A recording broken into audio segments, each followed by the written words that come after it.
محترم ناظرین کرام، السلام علیکم ورحمۃ اللہ وبرکاتہ۔ آپ کا استقبال ہے ہمارے چینل دماغی ورزش میں۔ آج پھر کچھ اسلامک سوالات ہیں، آپ سنیے اور ان کے جوابات کمنٹ باکس میں ضرور لکھیے تاکہ آپ کا بھی فائدہ ہو اور ہر ایک کا بھی فائدہ ہو۔ سوال نمبر 1، آپ صلی اللہ علیہ وسلم نے کس صحابی کو عرب کا دماغ لقب دیا تھا؟ جواب: حضرت عمرو بن عاص رضی اللہ تعالیٰ عنہ کو۔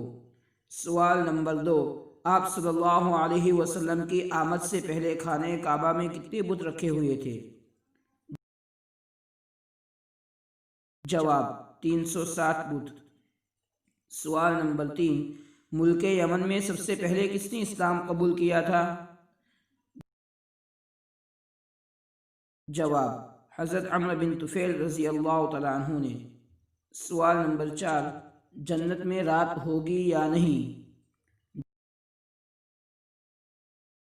جواب: نہیں۔